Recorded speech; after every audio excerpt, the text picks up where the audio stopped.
Welcome back, Tiger fans, to Rock M Radio's football podcast. I'm Nate Edwards. That's Nathan Hurst. This is Before the Box Score, coming to you live post Boston College, pre Vanderbilt. Your Tigers are 3-0, still 3-0. Can't take that away from anybody.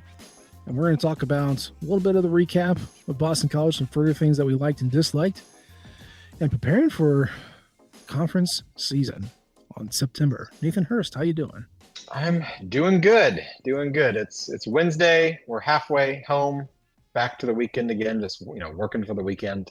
And during football season seems to be my driving motivator. Is just get through the week every week, make it around. So we're halfway there, almost almost to SEC season. That's when it really kicks up a gear. And we got a nice little feed in to SEC season here. If we're going to start the SEC season with any team, I'd like it to be Vanderbilt. And voila. Yeah. I mean, we talked about it all off season. I'll reiterate again. Mizzou goes bad FCS team, bad G5 team, what we thought was going to be a bad P4 team, and then one of the consistently worst SEC programs. So that's a really nice ramp up period. Now, Mississippi State also exists, so Vanderbilt's not the worst SEC team this year, but just from historical purposes and general line, they are the worst. So it's a nice dip your toe into the SEC moment for Mizzou here. But we do want to talk about Boston College before we turn the page into the SEC conference slate. Ignoring the fact that UMass trip sits there looming. Let's talk a little bit about Boston College, because this feels like the game that won't die. And it seems really weird that is the case for a game that Mizzou won against a ranked opponent. But here we are. I think a lot of the sadness, the angst is stemming from the close score and the mistakes that Mizzou made. And that's fine. Like, obviously when you only have one game per week and 12 games in the year, you got to overanalyze everything. It's every season is a puzzle box, and they tell you, hey, we don't know what it is, but last year it was blue. So you pull out the puzzle pieces and you got 12 of them. You're like, all right, well, maybe it's going to be blue. And you put one down and it's blue. And you go, okay. And the next one's like a little shade of green. You're like, well, what's this? What's this about? So it understandably, we have to overreact to each little piece. But I think both Hurst and I did have actual things that we were upset about with the Boston College game. So to add to the commiseration, the angst around our team, we want to talk about things we didn't like from the Boston College game. And then we're going to wrap it up with things that we did like to give us a nice little boost heading into Vanderbilt. So, Nathan Hurst, there's things to pick from the Boston College game that people didn't like. You wrote an article on something. What was the thing that you did not like once the clock hit 0 against BC Eagles? I did not like the penalties that continue to plague this program. I did a little bit of research as a part of that article. I'm not sure if you remember off the top of your head, but do you know in 2020, let's just go back to the last 3 years, 2022, okay, middle of Eli Drinkwitz's tenure here at Mizzou. Mm-hmm. Where did Mizzou rank in penalties per game in the country? National. I believe it was near the bottom, if I remember correctly. It was 121st. Oh, wow. Okay. Now in 2022, there were 130 teams in the country. I think there are now 134. We've added a couple. 121st is at the bottom. That is not good. Yeah. 2023, just last year, where did Mizzou rank in penalties per game? I think it was near the bottom again. 120th. Wow. Just really maybe marginally improved because they added a couple teams last year to FBS. Now up to 134, so it's 120th. We are now in 2024. We're only 3 games in, small sample size. Where does Mizzou rank in penalties per game? Can I say last? Not last. 115th. Okay. Hey! We have seen some improvement. All right. Now, is that the type of improvement that we're hoping to see? The amount? No, I don't think that's the case. This year in through 3 games, where does Mizzou rank in penalty yardage per game? Not just penalties, but how many yards have been assessed? I'll give you a range. Let me say the 75 to 100 range. 120th at Damn. 85.5 yards per game. So that is bad. That number is the worst of the Eli Drinkwitz tenure so far. They've always been worse in penalties per game than yards per game because, for the most part, the majority of the penalties that we see in Eli Drinkwitz teams have been pre-snap penalties. Those are always of the 5-yard range. So when you're looking at the average, it's going to be lower. That has not been the case this year so far, especially this past week when we received 49 penalty yards on one single play. Now, there was multiple snaps that all kind of counted, or we'll call it one single down.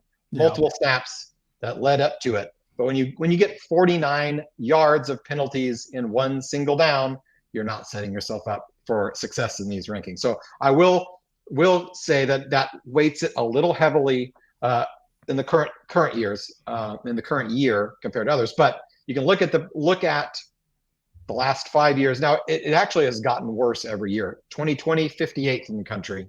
2021, 79th, then 121st, 120th, 115th. So it's weirdly negatively correlated with the success of the team. As the team's gotten a little better, the penalties have gotten worse. So I'm not quite sure why that is the case, but that's where we are right now. So that's the big picture. Zoom back into Boston College, and we have what potentially could have been a pretty devastating amount of penalties. If you go all the way back to the very first drive of the game, I think the Boston College gets a couple first downs, their third series of their first drive, stop them, force an incomplete pass.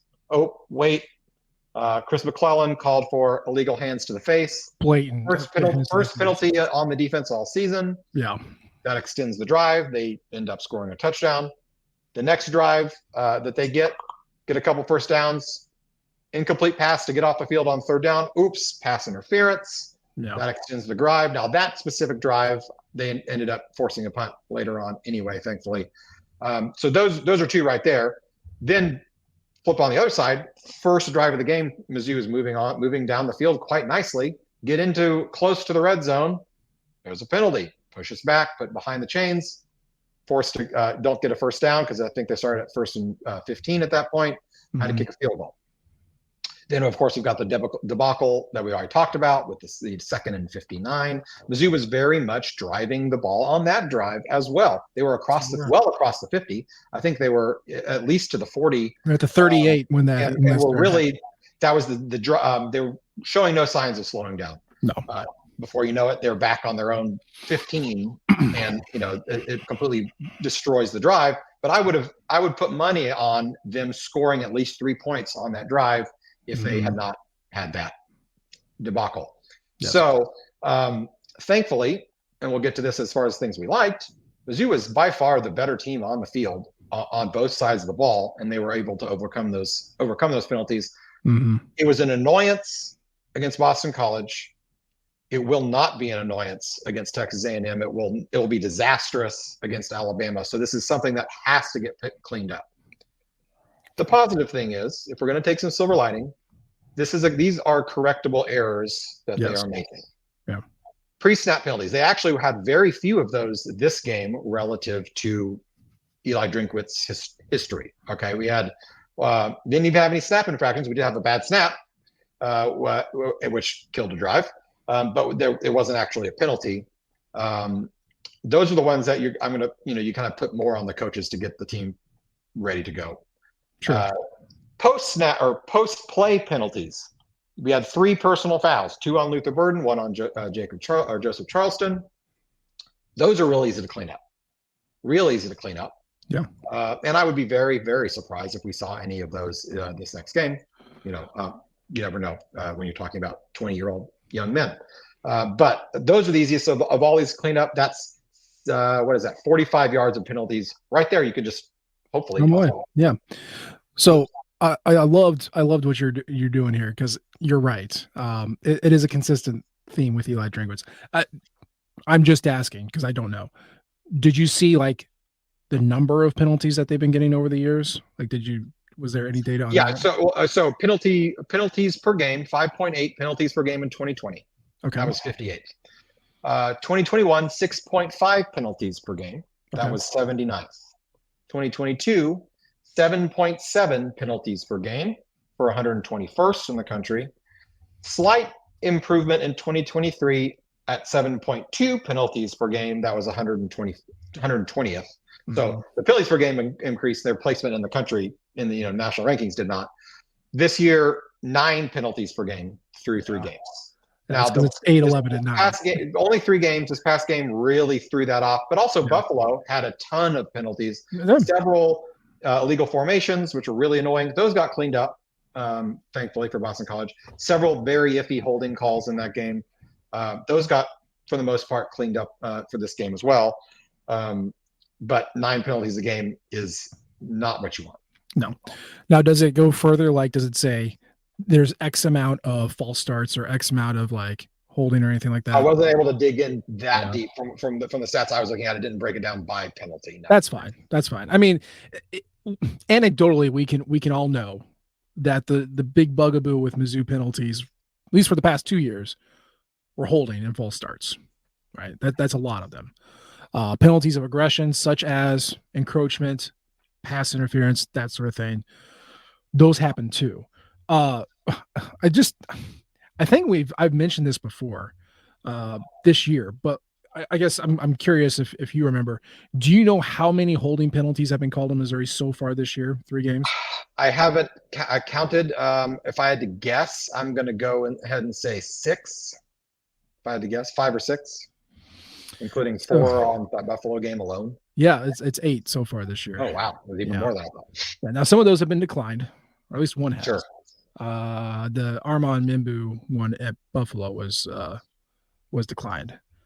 So I mean, holdings still exist, and that can be a judgment penalty, right? Kind of eye of the beholder sort of thing.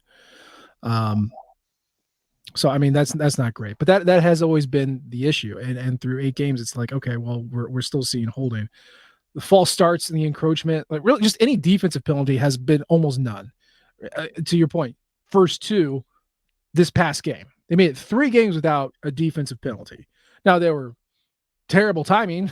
They extended BC drives, but like that's good. Just to finally see that, 3 games in. And really, other than the personal foul and the pass interference, the unsportsmanlike conduct, but that was during special teams for Joseph Charleston.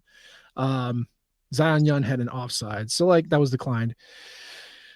I mean, yeah, I guess for me, I agree with you. I don't see it as big of a problem as everybody else because number one, that's just life with the Drinkwitz team, and number two, like stuff that can be correctable. Like you said, 45 yards of penalties. You just don't yank a mouth guard and don't throw the ball at another player. Okay, that's easy. Get your alignment set up, fixable, coachable. They were looking at the iPad like during the game, and we have not really seen one since. I will say I don't know if you saw the Khalil Jacobs illegal formation on the special teams. Homeboy was like 2 yards off the line of scrimmage, just inexplicably. I don't know why. He just forgot what he was doing. Coachable, fixable. It feels like Mizzou is a better team.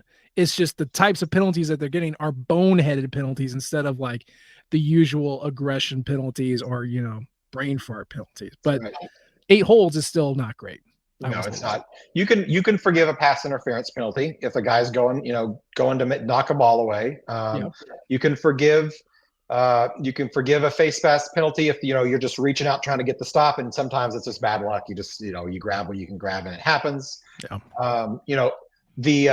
The crackback block that they called on Josh Manning. I mean, I saw that coming from a mile away, but that's at least one he's trying to make a play. You hope he'd be a little smarter than that. And no, he didn't hit him in the head, but they've changed that rule so that you cannot block when you're headed back, when you're running towards your own line of scrimmage, which is what he did. So you can that's in the middle of the play. Plays that are happening in the middle of the play are much more forgivable than ones that happen after the play or happen before the play. And unfortunately, we've seen a lot of both of the after and before the play penalties, and clean those up. and then okay, you get a couple holding penalties in a game, and maybe one offsides, and then you can live with 35 or 40 yards of penalty yards in a game. Yeah. But you can't live with 85 yards penalty per game. You cannot go into Sure. College Station expecting to get that many yards per game in penalties. On top of the fact that we got all those penalties at home. What do you think our referees in College Station or in Tuscaloosa are going to be, Yeah. feeling the pressure to toss that extra holding flag when the crowd is screaming in their face when they think someone's getting held? Yeah. It has potential to be a lot worse. So they need to get it cleaned up now. This week is the week to do it because the rubber hits the road after this week. And it's an SEC officiating crew. I mean, there's something to be said for a MAC officiating crew or an ACC officiating crew who we're probably never ever going to see again. There is something to be said for that. But to your point, yeah, let's figure it out now. SEC officiating crew at home against a team that, if you screw it up, is an annoyance, probably. Fingers crossed. But yeah, line up correctly and don't do stupid stuff or don't get caught doing stupid stuff. But if Eli Drinkwitz just gets stronger as the penalties get called, okay. Again, that's me being a little bit facetious, but it certainly didn't hold back last year's team. They didn't lose to LSU because of penalties. They lost because Jaden Daniels was a Heisman candidate.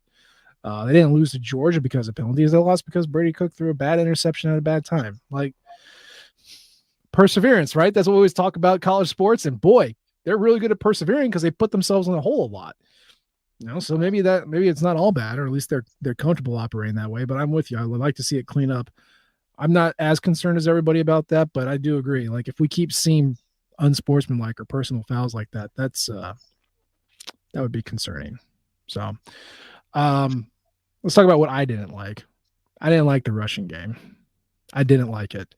I liked it in the first half. I thought it was nifty. I thought it was good. Thought Nate Noel was carving him up. And then the second half happened. And maybe this is an offensive line thing. We talked about the offensive line and the show on Saturday. They seemed a little bit overwhelmed, at least to start the game, in pass protection. And really, as the game went on, Boston College was able to stop outside zone, which is Eli Drinkwitz's binky. He needs that to run that and be able to confidently run that, and it just didn't happen. So Nate Noel had 22 carries. Nathan Hurst, at the end of the day, he had 22. Now his success rate is getting 50% of yards on first down, 70% of yards needed on second down, and 100% of yards needed on third down.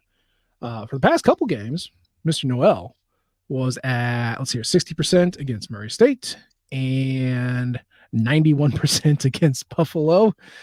Against Boston College, he had a 27% success rate. 27.3. And this is really easy to break down. In the first half, so first quarter, second quarter, he ran the ball 9 times, and he had 5 successful rushes. That's like 70%. In the second half, so third quarter, fourth quarter, he ran the ball 13 times and had 1 successful rush, which is like a 13%. They figured it out, man. They figured out outside zone. And I don't know if that's, again, an offensive line problem, a Nate Noel problem, or just Boston College was blitzing the hell out of them to try and get a turnover. I don't know what it was, but for me, following an Eli Drinkwitz Kirby Moore football team, that makes me concerned. Yeah, what concerned me even more than them figuring it out was Kirby Moore going back to it about 5 more times after they figured it out. In the course of a game, well-coached defenses are going to make adjustments and figure out how to stop things that you're doing well. Sure. So it's your job as a play caller to then adjust to the adjustments. And if they've figured out how to stop the outside zone, and then you run it 5 more times for a total of probably about 4 yards, that's a problem. And that led to a couple drives really going nowhere mid or late third quarter, mid fourth quarter into the mid fourth quarter, where they would run it twice. First down, run it, stuff. Second down, run it, stuff. Then you're at third and medium, third and long, and you're hoping that Brady can make a throw, and he made a few throws to convert and move the six a few times, but they're going to have to find a way to adjust when that's not there. Yeah. Thankfully, they had a 2-score lead by that point, and it wasn't as dire. And Brady stepped up to made some big third down throws several times during that game, especially in the last drive. And I don't think we really talked enough about that last drive, and we could get to that here in a minute. But he made some plays. The receivers made some plays to move the sticks, but it wasn't happening on the ground. Now they did still have some success up the middle. A little dive play that Marcus Carroll ran a few times and get 4 or 5 yards there to make it manageable, make it a second down manageable. Maybe they got 4 yards, and so it didn't count as a successful run in the success rate. But still, you'd much rather second and 6 than second and 8 or second and 9. So I wouldn't say the running game on a whole was completely shut down, but that play, which is their bread and butter, wasn't working. And so hopefully they're able to figure out and make it work this week. Vanderbilt's got a much better rush defense than Boston College does, really at least by the numbers. Yeah. So you better believe that they're going to be trying to reiterate whatever Boston College did in the second half. It was working like gangbusters in the first half, but whatever was changed. And yeah, you're right. I don't know if it's a scheme thing, if the line just stopped blocking as well. Maybe they got tired, or Boston College the players figured out, if I take one extra step this way, I can beat them around the corner. Whatever it is, eventually you run that play enough times, a well-coached defense is going to figure it out. I think I don't want to accuse Kirby of the same thing that I accused Eli a couple years ago of being a lazy play caller. I don't believe that, so I'm not saying that, and I don't want to imply that. However, I think to your point, he really wanted outside zone to connect. That's kind of a haymaker play, especially with an explosive runner like Nate. If he gets that crease, he's gone. And I think Kirby really wanted him to get that big run, and so he went to that well. When I do my beyond the box score, I break down like when the plays happen. Right? When did you call a run? When did you call a pass? And how did that balance out? And for Missouri, on first down, they're pretty balanced. 29 plays, 17 runs. You'd probably like to see a little bit more pass thrown in there.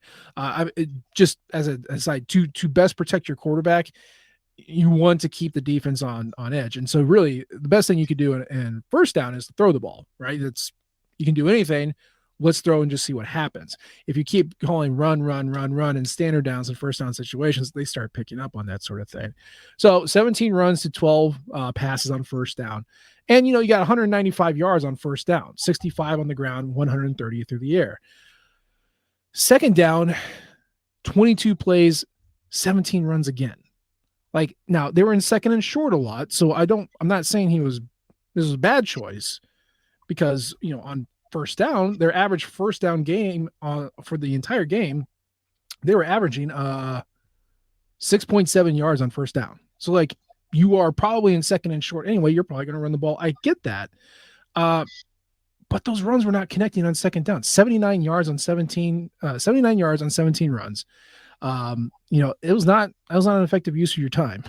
And then they still ran it. If you had 19 plays and third down, you still called a run 6 times. So the situations aren't crazy. Like, I understand why they ran Nate in the second half. He ran on first, second, third, first, second, first, second. Like, that's early in the drive is when they ran him. But his rushing totals for each one of those runs, 3 yards, 4 yards, 2 yards, 3 yards, 4 yards, 26 on that second and 60, 1, 5, -2, 0, 1, 2, 0. Like, and these weren't long downs. They're all first and 10 or like second and 6. And it wasn't there. It wasn't there that he couldn't get it. So I think you could probably mix it up a little bit more. I know the pass wasn't the most successful, as far as leaning on it, but I'd be really, you're never going to find out, but I'd be really curious to hear what the coaches were saying when they looked at the tape and could figure out what was going on. And then I want to know how they're going to counteract it, which we'll never know. But an Eli Drinkwitz team needs to run, and in the second half, they just couldn't do it. It kind of seemed like they had so much success in the first half running that they just made the mental decision. We're winning that. We're going to move in the ball on the ground. We're having success every time we run it. And anytime that they didn't have success, that was tossed out as an outlier in the second half. By the time we got to the second half, it was, oh, we're running the ball great. That's just in our mind. And if they ran and it didn't work, that's an outlier. We're still running the ball. We don't get scared off the run because one play didn't work.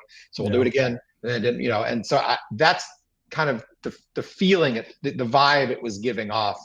Because really in the first half, especially the first couple of drives, I almost felt like they were not running enough because they were having such success in the first few drives. But then it totally flipped in the second half. We were having a lot of success on little crossing routes, great motion plays where Weiss will come across the formation and be open in the flat. A lot of success on that stuff, and they just weren't doing it. They were kind of waiting until 3rd and 5 to have that play to bail them out. It'd been nice to do that on 2nd and 5, exactly, or even throw the ball downfield when you finally do have a 4-yard gain on first down. Yeah, and if you want to play the game of Drinkwitz was up 2 scores, felt comfortable, and just packed it in, it would not be the first time. Okay, you're right. I do not like that. I don't. Whatever. You should not feel comfortable against a ranked opponent. You should not feel comfortable against an SEC opponent. That's just, but whatever. It worked out in the end. To your point about the 4th down, that last 4th down drive, or the 4th quarter drive, sorry. You know who the guy was? It was Marcus Carroll. Because he, of all of our unsuccessful runs, he was all of them in the 4th quarter. He had 2 kind of in that first drive of the 4th quarter that ended up in a field goal, which was eventually the last score Mizzou had. But when it came to, nut up or shut up time, Noel had 2 carries at the beginning, and they're like, no. And they subbed him out, threw it to Burden for 12 yards. That was that big catch that he had. And then it went Carroll for 6, Carroll for 3, and then Cook ran for 5, ball game. So when, in crunch time, when they needed the yards and they knew they were kind of getting penetration through the line, they went with their big burly boy, the one who weighs 215 pounds, and he was able to get the yards needed. So again, you have 2 guys. One is a big home run hitter who's pretty good in the intermediate too. The other one is, I think I called him a walking, talking first down conversion last show. You have those options. You can use those options, but you'd still like to see more successful runs. And if it needs to be Carroll over Noel, that's fine. I don't know. After seeing them kick so much ass on the ground the first 2 games against inferior opponents, it made me sad. But you wanted to see it in a win against this opponent so you could prepare for the upcoming slate. So we're feeling good. Did you watch the video? They're still doing the videos for the games. Did you watch the one? I have not. I have not watched any of the videos this year. I'm a weird, like, hype videos kind of do the opposite for me. Like I find any hype video to be the cheese, no matter how well done. And I fully admit, Mizzou has had some very well produced hype videos. Yeah. I'm not a hype video guy. It's my own thing. They're not for me. I find any hype video to be the pinnacle of cheese. But to each their own. So if you love those things, by all means, watch them, drink a bunch of coffee and run through the wall. That's great. If that gets you going, more power to you. Not for me. So, I mean, I don't have the bug yet, just because the games have not been as the magnitude is not there as they were last year. But I watched both, and at the end of this most recent one, Eli's addressing the team, and he's like, "Was it perfect?" And everyone goes, "No!" Like they all realize they kind of stunk it out for a half there. But he mentions, like, he's like, we wanted to be tested and we wanted to be taught lessons and we did. Like he's very open with what he thought about this game. And it smash cuts to Christian Williams, and he goes, "I can't wait to get better. Like we got the dub. I can't wait to get better. It's what it's all about." So I think mentally this team is in a good space. I think that's one of Drinkwitz's strong suits, is keeping his guys focused. But we have yet to see it.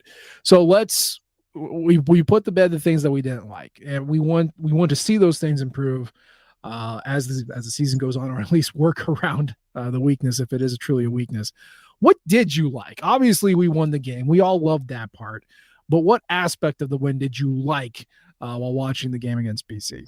I mean, I think there was no one specific. I mean, I liked a lot. There's lots of little things that I liked, but overall, I liked that this team was clearly the significantly better team of these two. Because I think Boston College is a pretty good team. I think they're going to win 8 or 9 games, Sure. which for the state where their program was, that's a phenomenal season for them. And I mean that means that they're a pretty good team. Mizzou was clearly far and away the better team on the field. Take away the penalties, take away a couple of boneheaded plays, which we talked about the last time. This Mizzou wins by four touchdowns, and we talked before the Boston College game about how the one thing we didn't really I guess we didn't really see Boston College blowing Mizzou out either, but really didn't see this being a blowout game. This very well easily could have been a blowout for Mizzou had they tightened it up here, tightened it up there, cleaned it up here, cleaned it up there. We're looking at probably a 45-7, 45-10 game, 45-14 maybe. If everything is if they played an A- game. They did not play an A- game. They at best played a B- game, but I'd probably say it was a C+ game, and they won relatively comfortably. I mean, yes, they had to make a convert fourth down to put the game away, but there was no single moment of that game where I was like, oh, we are probably going to lose this game. There was never a moment in the game. So significantly better team on the field than a 8 or 9 win Power 4 team. That's what I liked. That's good. That's good. I will say I really liked the rush defense in particular. I talked about the pass defense and how I wanted to see them tested, and obviously they gave up some things there. So we'll ignore that for now. The rush defense was phenomenal. It was phenomenal. I went through when I was watching the game, I was tracking everything, and just when I keep track of success rates, I put like a little tick next to any play that's successful, whether run or pass, and it's all based off of down and distance. And I wasn't putting any ticks next to BC plays. Like it just wasn't happening. So I went back and added them up. Boston College entered the game against Missouri with a 43.5% success rate on the year, which is fine. That's kind of median on the national stage. They had a 40% success rate rushing the ball and 50% success rate passing the ball. So on the day, their success rate was 30.4, which is 10% lower than what they were doing coming in. And their passing success rate went from 50% to 40%. Like Mizzou just knifed them. It's like, you're doing well, 10% off. We call them JC Penney's because everything was 10% off, right? Like they took them out.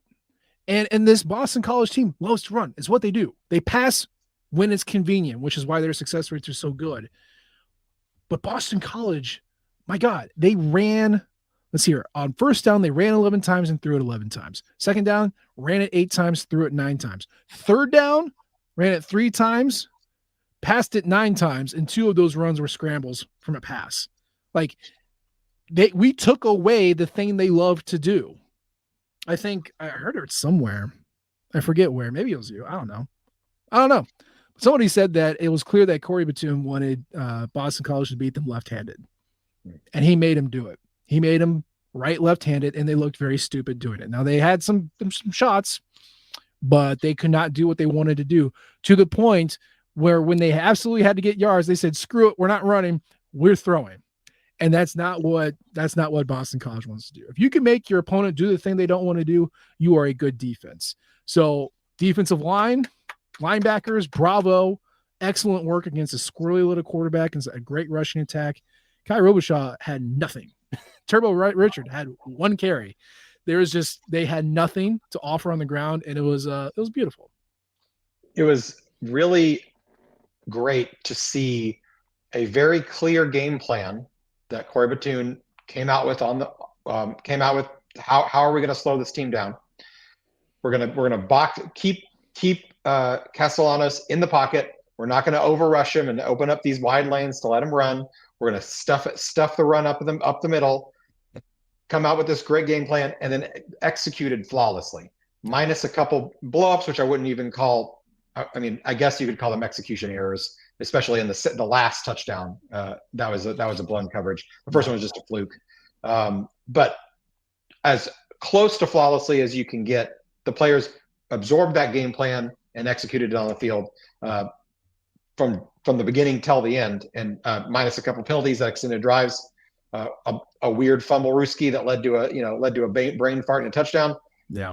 There, Boston College is lucky to have scored 14 points, let alone 21. So Yeah. it was excellent job. Yeah. And those points still count. Like we're not sitting here saying, "Oh, just take those out and you win," because you could play that for anything and be right. But the point is, Mizzou was so consistently excellent on defense that it took crazy, fluky plays to beat them, and they did happen. But it was one. It's a kill shot. It was a moonshot from 1,000 yards away. It was just you're not going to see that again. So, yeah, on the whole, you can feel good about your defense, even in an effort where they give up 21 points. I'm with you. So we turn the page. We enter SEC play against Vanderbilt, widely considered the worst SEC program in the world. And they are squirrely. They are the guy in the bar fight with that weird look in his eye. You're like, oh, I don't want to mess with that. And you're not super worried about him, but you don't like the way he's looking at you, and you don't want to find out what's going on. And I think the big reason that Vanderbilt has this threat is because of their acquisitions in the offseason, specifically Tim Beck, the offensive coordinator from New Mexico State, his head coach, Jerry Kill, who did not want to be a head coach anymore, but wants to just advise programs that play Hugh Freeze so he could ruin his life for eternity. He is a special assistant to Clark Lee. And then, of course, Diego Mother effing Pavia, the former wrestler turned quarterback. It's like 5'9", 220, just a brick house of quarterback. He is of the sacrifice everything to get the yards and points kind of guy. And he's got a little bit of Mahomesian magic to him. And it's working because Vanderbilt used to be one of the crappiest offenses of the league in the past 4 years. And now they're 45th in the nation. And I know that might not sound like super impressive to what we're currently the 10th best offense in the nation. Boy, it is noticeable. They're putting up 30 points. They're beating Virginia Tech. They're taking care of business against Alcorn State. They're running out of fireworks at touchdown celebrations, for Christ's sake. It is a killer offense. Yes, for Vanderbilt, but also just in general. It's 45th. That's kind of scary. I don't want to get Diego Pavia. We've played him before when he was at New Mexico State. How do you feel about the trickster demon coming back to Faroe? Back to your original metaphor, Diego Pavia is the switchblade you're worried that the crazy guy at the bar has in his pocket, and that's why you really don't want anything to do with him, because you think you might just pull that thing out, and before you know it, you're on the floor bleeding, and you don't know what's going on. That's what Diego Pavia is. He looks like not a football player. Yeah, he does not look like a football player. He doesn't really look like an athlete to be at all. But the dude is a baller. He's just one of those guys that you would love to watch play because you don't know what he's going to do, and usually it ends up being something like, oh man, and he's the guy that you don't want to play against because he's going to pull something out of his butt against you that he has no business doing. He's going to scramble around, throw on a 3rd and 12, throw up some prayer across his body in the middle of the field. It's going to find the receiver that after 20 seconds eventually found his way open, and before you know it, you think you're getting off the field and it's 40 yards the other way. He's very annoying to play against, very, very annoying to play against. And it's going to be Corey Batoon's annoyance, and it has been for the last several days, and it will be for a few more days. Yep. Yeah, it's not going to be fun. It's not going to be one of those guys like, oh, let's heat this guy up, put him on his butt, and it's very difficult to blitz a guy like this because he's so shifty, in a different way than Castellanos was. Castellanos was very quick, jitterbug, juke and move, really high acceleration, 2 steps and he's at full speed. Diego Pavia is not that way. He's no less difficult to bring down, but he's more like a bowling ball than a little jitterbug. Uh, he does have some moves, but even when you get your arms around him, he's very difficult to tackle. Very strong, very slippery and shifty, and seems like he has more than one joint at his waist, so he can kind of bend out and stuff. So he's just really really annoying to play. It's not going to be a fun experience to watch the Mizzou defense go get on the field.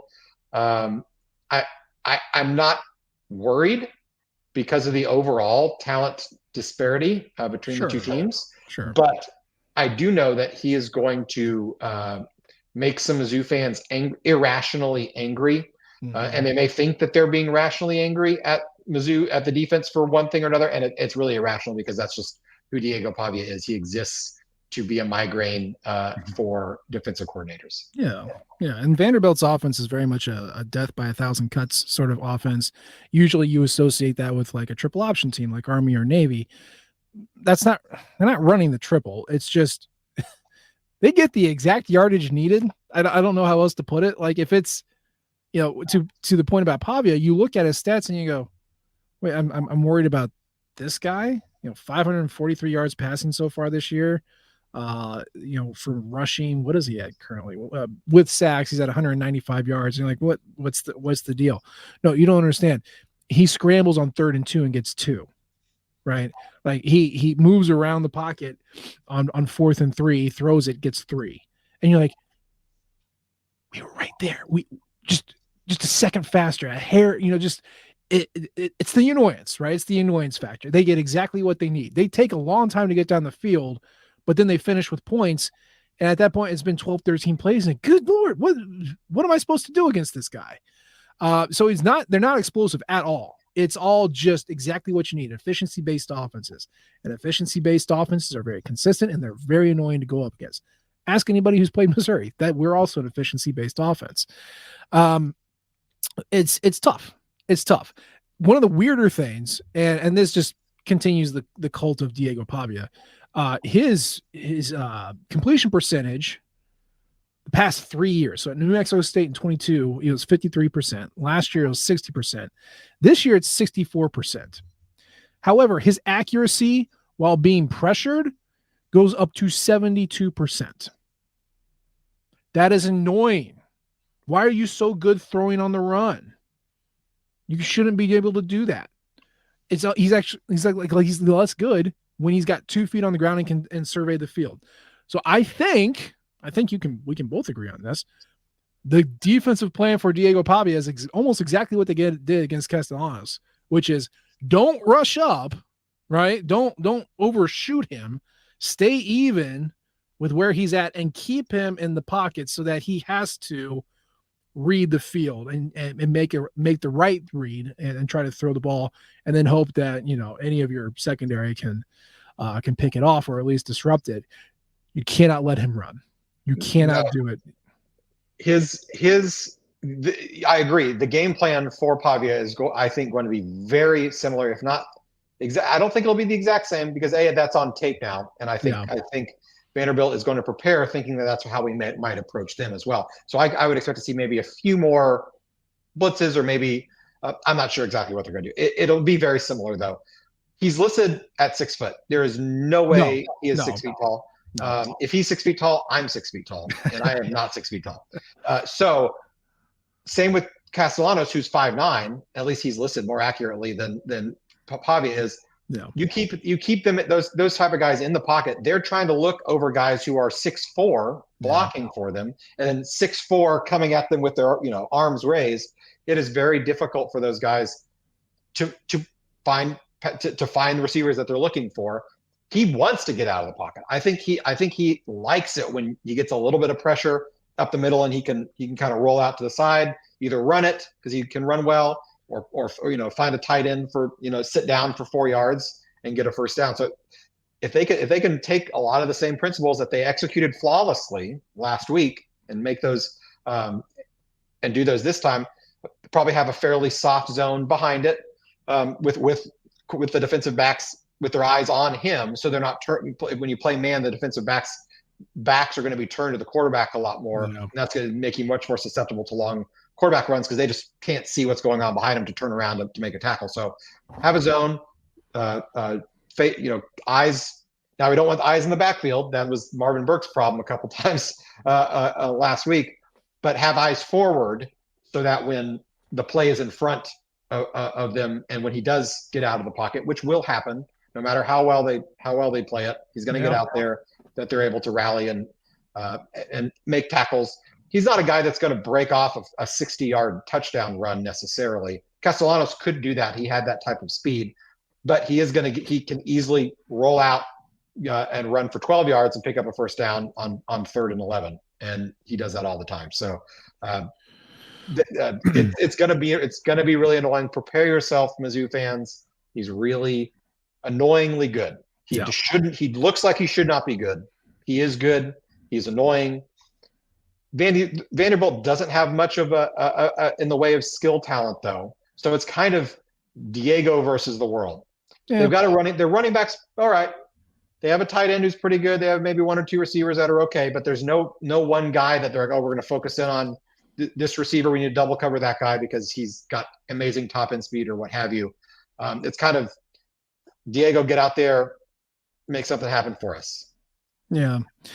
I still believe, you mentioned keeping him in the pocket and trying to throw against 6'4" guys. I believe that first interception, Thomas Castellanos could not see. I think he just threw it up because he basically threw it straight to Travis Johnson. I don't think he could see. So that's exactly what you want to do, especially for a guy of shorter stature. To your point about the playmakers, yeah, I think that's pretty true. I will give Cedric Alexander credit. He is a very good running back. He's got 40 carries on the year.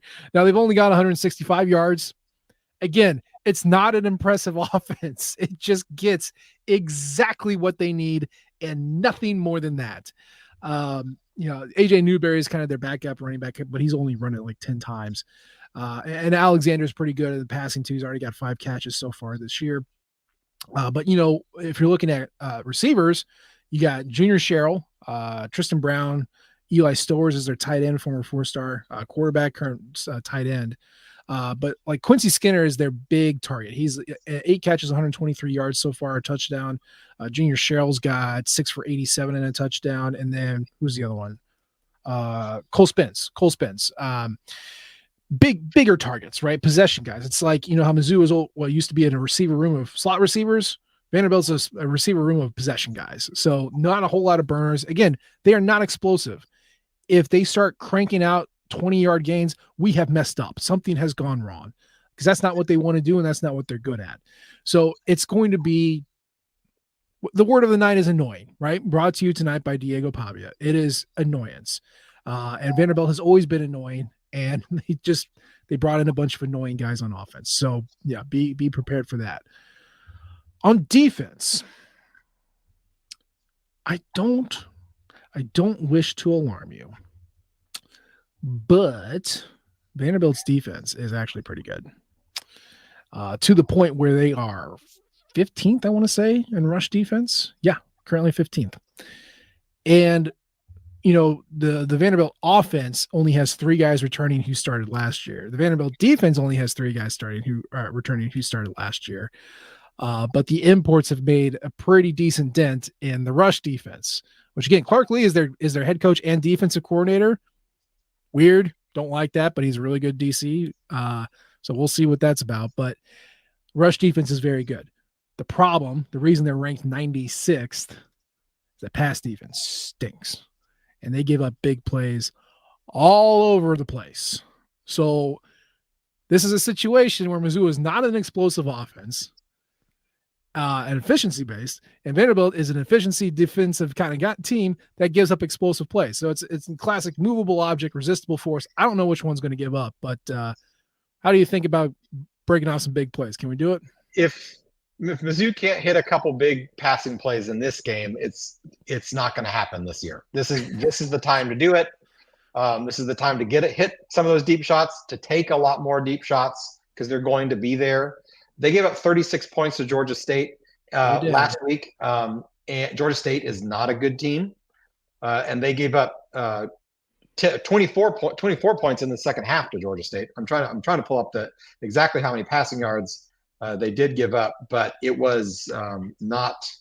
It was a lot, and Georgia State does not. Yeah, 269 passing yards, not a ton. 3 touchdowns through the air as well. 36 points against Georgia State. I don't care where they played them at Georgia State. Doesn't matter.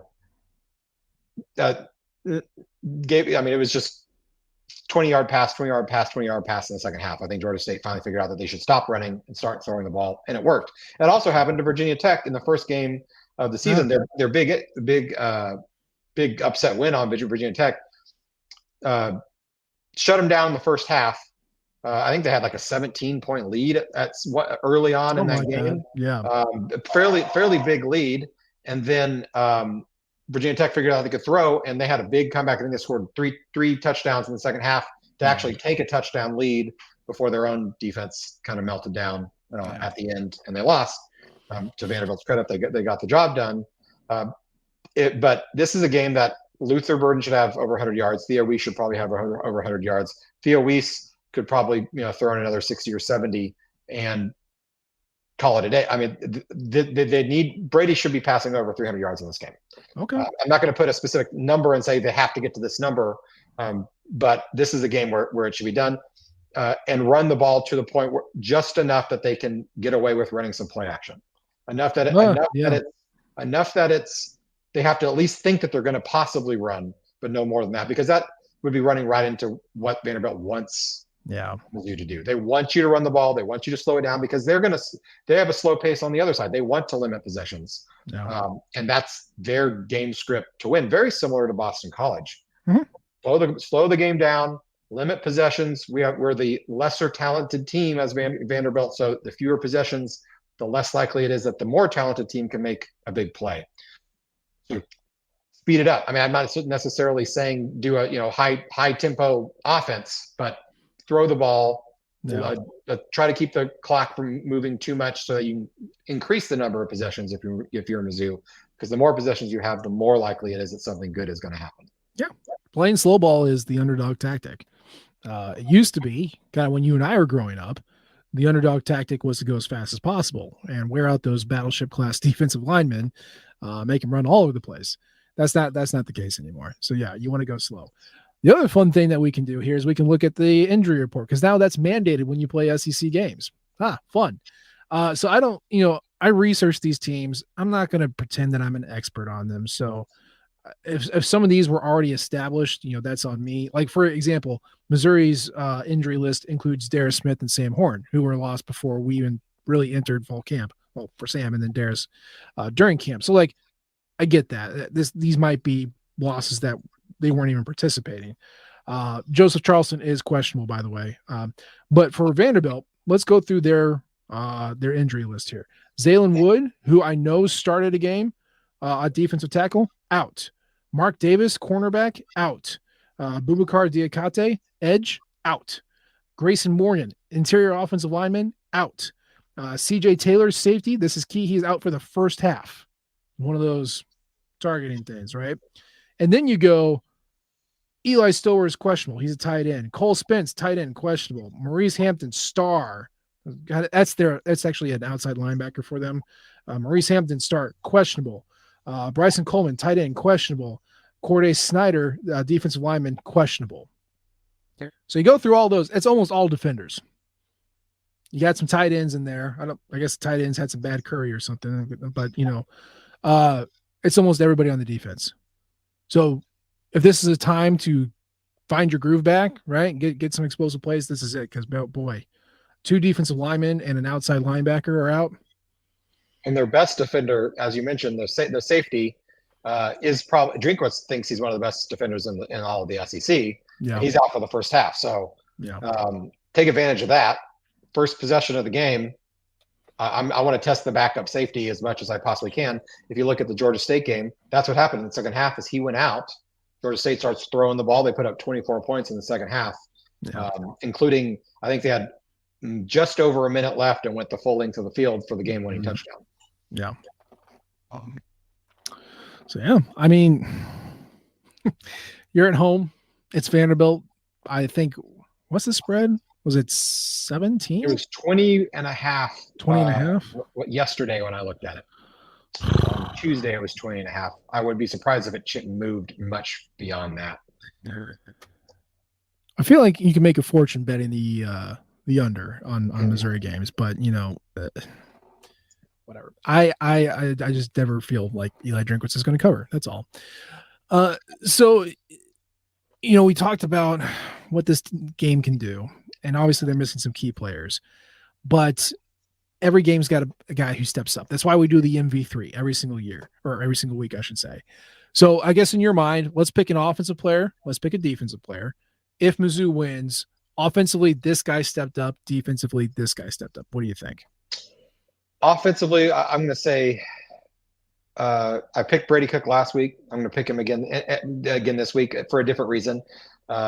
He's going to have to hit a couple deep shots here. And he's going to have the opportunity to, and I think he's going to. It's finally going to work for him, and so he's got to be accurate. He's got to stay efficient, but I think even beyond that, take a couple more shots because they're going to be there. So if he doesn't take them, I think it's going to actually hurt the team because there's not going to, the alternatives aren't nearly as high of a reward, especially against a team like this. Yeah. Defensively, who do you think needs to have a big game for Mizzou? I picked the linebackers as a unit last week, and sure. Vanderbilt is such a sort of similar team to Boston College in terms of how they're going to play Pavia. I'm going to pick the linebackers again because they're going to have to stay at home and keep a spy on him just to make sure that he's not wrecking havoc, which he very easily can do. So maybe I'll be a little more specific, and I'll say Khalil Jacobs. Last week he had a great game. He did. Yeah. I'll put it at Khalil Jacobs again today. Just enough havoc, maybe grab a sneak in there, grab a snack and a sack when they're least expecting it, or really just be fast on the edge whenever he rolls out, whenever Pavia rolls out to the side, he's got to be in his grill and make his life as difficult as possible. See, now I want Khalil Jacobs to make a tackle in the backfield and pull out a bag of Cheetos and just. So, or can he have some of Luther's chips in his? There you go. In his sock. I mean, brand awareness. Hey, we just talked about trying to eliminate these personal foul penalties. I don't think that would be the way to get on Eli Drinkwitz's good side after last week. Look, man, those Luther chips are delicious, but they're 75% air. So just think of it as a extra padding for getting hit. So for me, offensively, I'm also going to cheap out a little bit. I'm going to say the offensive line. You kind of got your scare against Boston College. You got your wake up call, like, oh, this is what it's like to go against a P4 defensive line that wants to kill you. So I think they can bounce back, but I want to see it. I want to see them really have success in pass protection. I want to see Brady Cook not have to run for his life when he's trying to make an out route. And I want to see some holes for Nate and Marcus to run through. Doesn't have to be clean. I want to see outside zone work. I want to see, pulling guards and not run into each other or get blown up. I want to see the offensive line do well. And so that's offensively, that's what I want to see. And that's going to make everything else work around it. Defensively, I agree with you. I think the linebackers do need to have a big game because I do think they're going to have more opportunities to hit the quarterback than they did last week, I should say. Because a lot of it was just contain, spy, play the shell, and then chase after him when he runs and get him out of bounds rather than take him down. Diego's just he's a chaos agent, man. Like you don't want to press the issue with him. You want him to feel comfortable so he gets bored and has to make a traditional read, a traditional throw. So to mix it up, I'm going to say I want to see the corners. Let me Toriano and Drayden. I want to see them in coverage once again. I thought they did well against the Boston College team that has success with surprise passes. Obviously, the safeties blew a coverage a couple of times, and that's whatever. I want to see the corners stick with these receivers because I don't think they're very good. And if they start going off and getting these 3, 4, 5 conversion yards, that's going to bug me, and I want to see what they can do against that. So I think if they have a big game, that's going to be good for the defense, and then the offensive line has a good game, be feel good before the offense for Mizzou. So let's get to prediction time. I'm once again going to make you go first while I think in my head what it's going to be. But clock hits 0 against Vanderbilt. What's the score? I'm going to go. I'm going to go a little bit higher scoring than last week. I'd say 38, 38-17, 38-20. I think it's going to be 38-20. I don't think they're going to quite cover that 20 and a half, but they're going to be up at least 2 scores late in the game, just like against Boston College, perhaps even 3 scores. It will not be an uncomfortable win by the fourth quarter, but it'll be really annoying in the second quarter. Yeah, I see that. Beware of scripted plays, right? Offense, they have all week to get their first drive set up, and Boston College did really well, and they still needed defensive penalties and a 4th down conversion to score. And that's the tip to me. I was like, oh wow, your scripted plays, really, you got lucky on those. I don't feel good for your fortune going forward. I do think Vanderbilt will probably have a good first punch on both offense and defense. I don't know if they're going to be able to last. So in my head, I'm thinking, I went into this thinking like 42-17. And then I went, wait, this is Eli Drinkwitz. So 35-17, 31-17 is probably where I'm going to sit at, just because I think the defense can do well against this. It's, again, basically the second week in a row of playing a similar offense. I think the Mizzou offense can probably move a little bit better, but the tempo and the penalties, it's tough to tell. So I'm stalling, and I'm going to say 35-17. That's what I'm going to say, which would not cover. No. They're penchant for stalling out at least one drive and kicking a field goal. Maybe lean toward the 38. Otherwise, I might have gone to 42 myself, just because I think they are going to find a lot of success in the air. Their defensive backs are not good enough to cover the Mizzou receivers, and I think they're just going to put up a lot of. They should put up a lot of yards in the air. We'll see if they do, but they should. We'll see. You will see. We'll figure it out on Saturday. I believe the game is at 3:15. Yeah, 3:15, because that's very important to start at that time, not 3 o'clock on the dot. But that's the show for today. As always, we appreciate the downloads and the subscriptions. You can leave a comment or rate us. We love all types of feedback from you all. You can follow us on Twitter. I'm at Nate G. Edwards. He's at Burst2Hurst. Of course, you can follow the Rockin' flagship at Rockin' Nation and our podcast and outlet at Rockin' Radio. We appreciate you tuning in this time. We'll try to do better next time. And until then, MIZ. ZOU. Thank you, everyone, for tuning in to Rock M Radio, a proud partner of Fans First Sports Network. Rock M Radio is the official podcast network of Rock M Plus, a new and exciting subscription service provided by me and the other voices of Rock M Radio. Please take a few moments to head over to rockm.plus and sign up for an account today. The cost is only $5 a month, and the benefits include access to our live podcast, a subscriber-only message board, weekly newsletters, and more. If you enjoyed this episode of Rock M Radio and would like to see more just like it beamed directly into your personal device, make sure to click the subscribe button below and tell your friends. Our podcast feed is available through the Apple Podcast app for iPhone, Google Podcast app for Android, whatever app you listen to your podcast. You can also find Rock M Radio on Spotify.